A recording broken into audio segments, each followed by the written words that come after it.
Hey friends, welcome back to Simply Home and Harvest. I'm Jen, and today we are going to finish our basement project. We're going to bring it to a stopping point. I don't know if we will be completely finished, but we are going to stop here and say this is good enough for now because we are entering into the month of March. Next week, the month of March will begin, and that means a lot of other projects around here that will have to take our focus, such as a garden, starting some seeds. We've got some other things I need to get down, all this winter decor, and get the home just refreshed, do a good spring cleaning, and bring in some of our spring decor and just get ready for the spring season. So I want to bring the basement project to an end, or like I said, to a stopping point. We'll probably always be tweaking it a little bit. The last thing left really on my list of to-dos downstairs is to finish our food storage, to get it organized. Now, you know that we are in the middle of Pantry Challenge, which was the month of January, and throughout this month, the month of February. And so the Pantry Challenge is using what we already have on hand and trying not to make so many trips to the grocery store. And we have done a pretty good job. Could we have done better? Yes. But we could have done worse too. So we've done our best. That's what we've done. We've done our best. And we have pretty much held to the Pantry Challenge. We have cleaned a lot out of our freezer. We actually organized our freezer. I will drop some videos down below in the description box for you to go back and watch if you haven't seen those. But we've done a lot of decluttering downstairs in our pantry area. And so today we're gonna finish that project. But like I said, we have ate up a lot of what's in the pantry. So there's not a lot of food down there to organize. There aren't a lot of things to move around. We do want to get our canning shelf organized and all the canning stuff over to that. So we're gonna head downstairs, we're gonna get that done. But before we go, I want to remind you that we are going to be doing a very special YouTube Live next Friday, which is March the 3rd. And we're going to do that at 8 p.m. Eastern Standard Time. And we're just going to celebrate. Back earlier this week, our channel hit 1,000 subscribers, which is awesome. I still can't believe it. I'm still pinching myself. Can't believe that it has happened so quickly.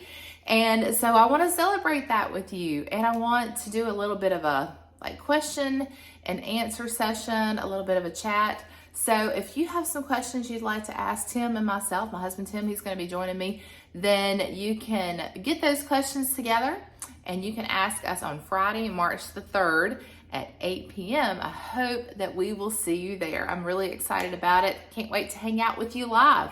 But for now, I'm going to hang out with you downstairs, finishing up our project over in the food storage. So come on, let's go.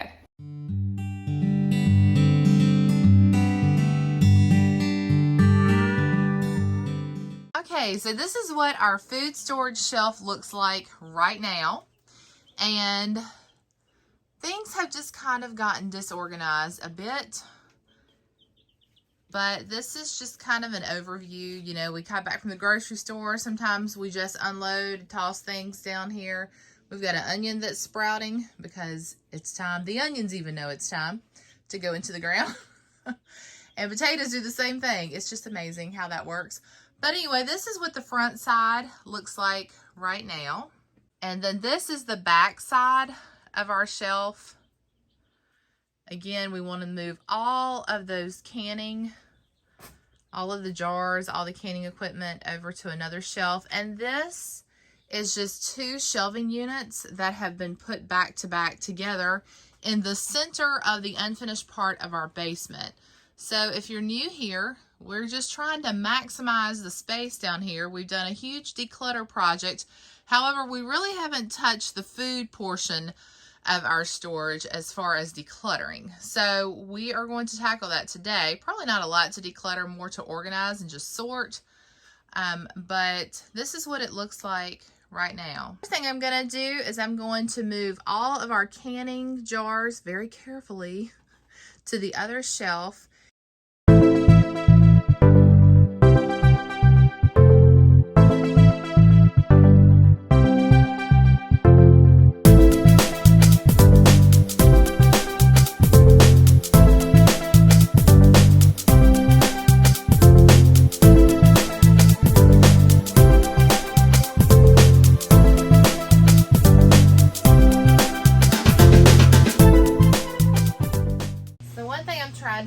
outside and I'll talk loud over my washing machine and the little birds chirping in the background, our baby chicks.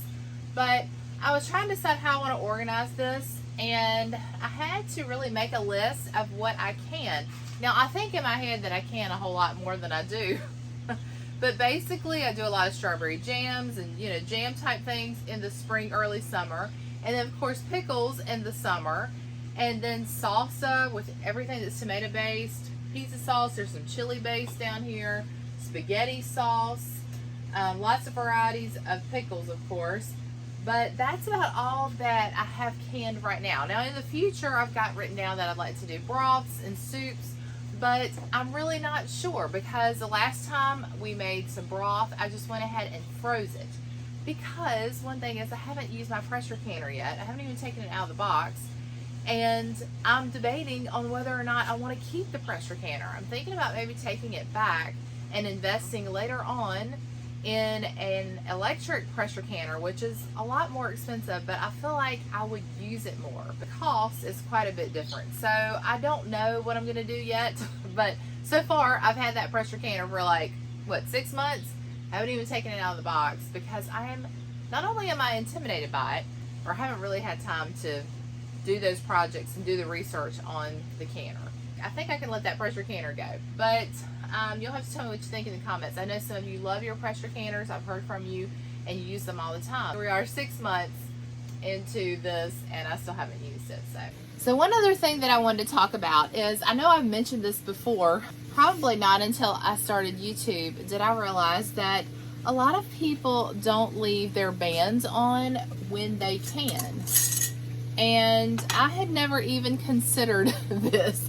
I've just always grown up with grandparents that put the bands on the jars, and I never even considered going without them. It makes a lot of sense because you don't have to keep buying your bands or your rings. But also you can ensure that you don't have any food that's built up underneath your band. It keeps the jars a little bit cleaner. And then sometimes these rings tend to rust because moisture gets up under here. So I don't know, my jars always get so dusty down here, but you know, it's not getting in the food because we know this bad boy is sealed. But still, I probably will take a damp cloth and just wipe everything down, just because, you know, I want it to look nice for one thing.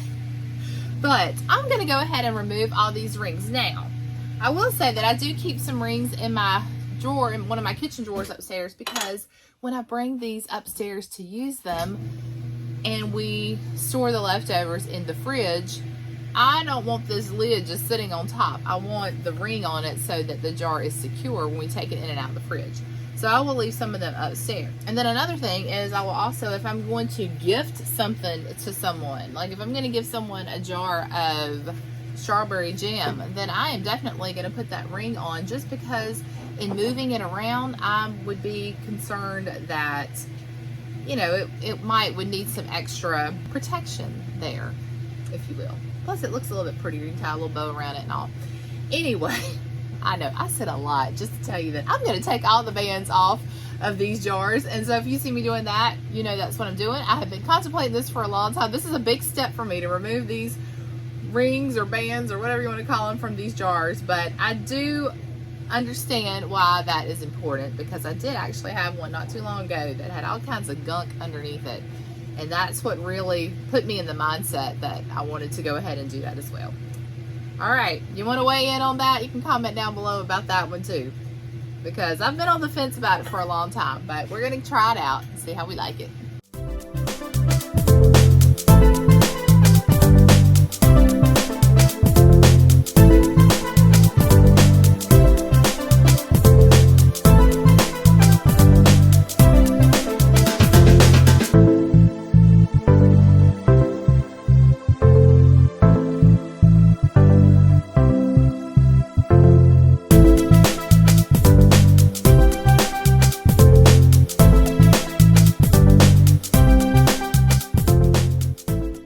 So here we have the finished product of our canning shelf, and I'm very happy with the way it all turned out.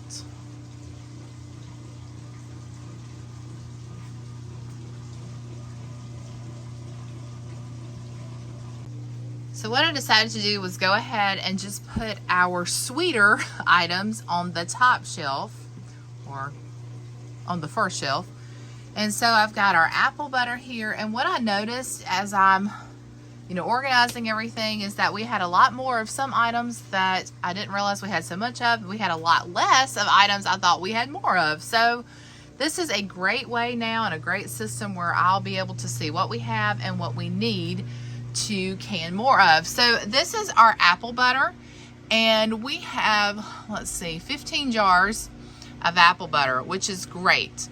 We actually gifted some of this at Christmas, and as I go through all these things, it looks like I have a lot, but I share with family members and friends, and if someone says, hey, do you have any more apple butter? I'm like, sure. And so apple butter is good, but applesauce, we are down to our last jar. And I made homemade applesauce for maybe the second time ever this past year with our apples. And my kids and just all of us, we absolutely love the applesauce, especially Ella. And we probably canned maybe 8 jars, and we're down to the last one. So I had some apples in the freezer, or I have some apples in the freezer that I had written on that I wanted to can more apple butter with, but instead I'm going to change that and I'm going to can more applesauce. So one day when it's cold and we need a good indoor project, we are going to can more applesauce, and I'll show you what else we're going to do more of. This is what's left of our strawberry jam. So we're down about 4 jars, and these are the half pint. I think that's right. Yes, these are the half pint jars. This is a 1 pint. So we're down to 4 of these, which is plenty. Strawberry season will be here again before you know it, and we will probably can more strawberry jam and preserves, things like that. Now, that's all the jams, apple butters, apple sauces that I have, but this shelf I went ahead and split because I have so many pickles that I did bread and butter on the first shelf, and then I did my dill pickles on the bottom shelf. But you see that we have quite a few jars of bread and butter pickles. Now, this is our batch from 2021, so I'm going to try to get through these first, and then this is what we have of 2022. A lot of times, the kids will just come down and they'll just grab a jar of pickles, and I need to make sure I tell everyone which ones to grab first, because we want to make sure we get through our 2021. But we have plenty of bread and butter pickles. So I've got to decide, once we get to cucumber and pickle season, if we're going to can any more pickles this year. I don't know.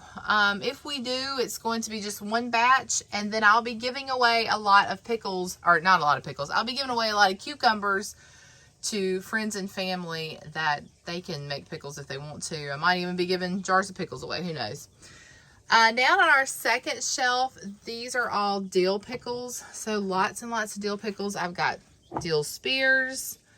There's a row of those. Actually, there's like a row and a half. And then the rest of these are just like the dill chips.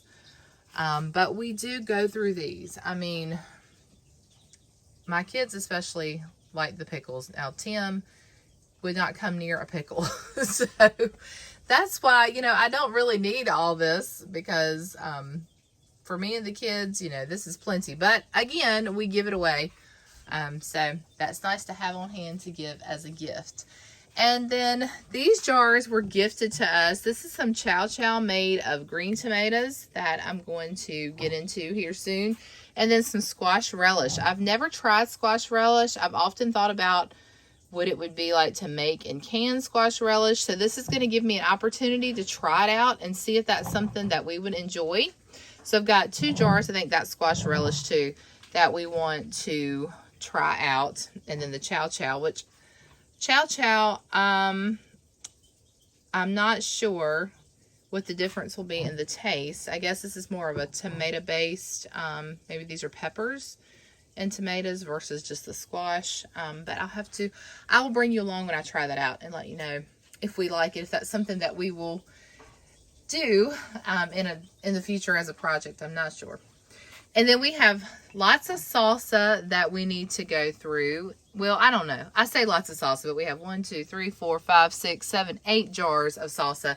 Again, that's something that we give away quite often, or if I've got to go and take a dish. I'll take, you know, chips and salsa along with it. And so that's something we go through. We probably will can more of that this year. And then this is chili base. This is actually from 21. You can see most everything else is from 22. But this is from 21. So we've been trying to get through this. We didn't make a lot of chili this year because, you know, we did not have a lot of cold weather. So my husband especially, he wants to have soup and chilies when it is really cold outside. And I don't know, we just didn't have a lot of soup and chili days. No snow days here. So we didn't make a lot of chilies, but I have been putting this like in Mexican dishes in place of salsa because it does kind of have that salsa flavor to it. So we will get through these. We only have 4 jars left. And then the last thing we have on our shelf is pizza sauce. And we've got 5 pint jars of pizza sauce. This is something we do go through. And I also have some tomatoes in the freezer that we didn't get to this past summer. And that is something that I want to can on a winter day or a cold winter day if we get any more of those, an indoor project. So applesauce, pizza sauce, that's what we need to probably get more of right now. And then as we move into the future, you know, the broths, the soups, that was something that I wanted to do. I just did not get to that this winter. So again, I don't know. I don't know if it's worth keeping this pressure canner because soups and broths, that's something that I can freeze. And so if I can freeze it, you know, I might just go that route. I know it is more shelf stable and would, you know, save the room in my freezer if I canned it, but is it worth keeping the pressure canner? So I don't know if it's going to be for just my, you know, for myself and our family, but if you love your pressure canner, then you rock on and keep it. Down on this shelf, I have all of our jars, all of our empty jars that we have on hand. So I do kind of need to do an inventory. I had a little bit more than I thought, which is good. I think I need some pint jars. But other than that, I think I've got, you know, quite a bit of what I need already.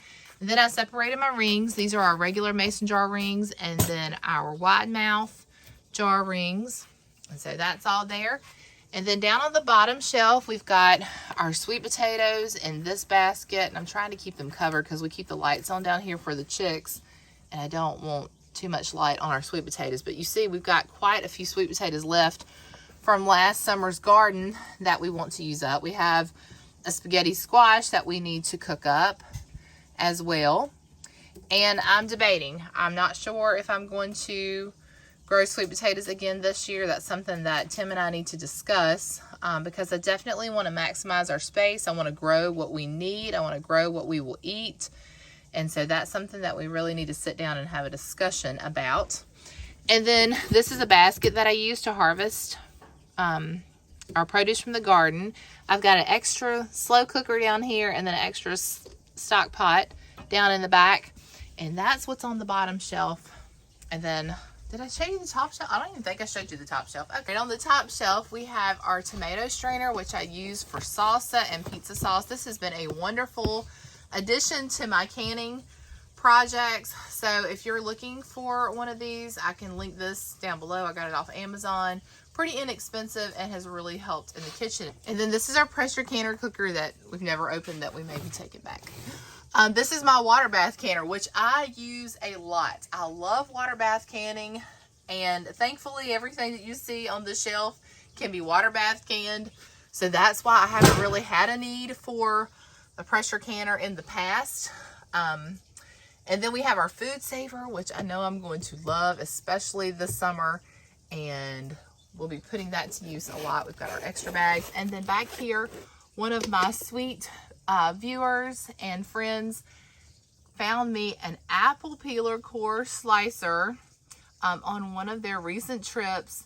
And I don't know if you remember the videos of when I was making the apple butter and applesauce, but the handle was broken on mine. I was trying to make it work the best I can, but they found me one like my old one and the handle is intact. So I'm excited to be using that this summer. So thank you to them for that gift. That was so sweet. Can't wait to use that. All right, so that's it. Now on to our food storage to get it organized, and then we can wrap this project up. So while I was editing the video, I realized that this is going to do better to be a part 1 and part 2. So I'm going to end the video here for today, and then we will continue with part 2 of our food storage organization, and then I'll do a tour of all that in the next video. So until next time, friends, remember to live simply, use what you have, and enjoy the moments you've been given, and I will see you in the next one.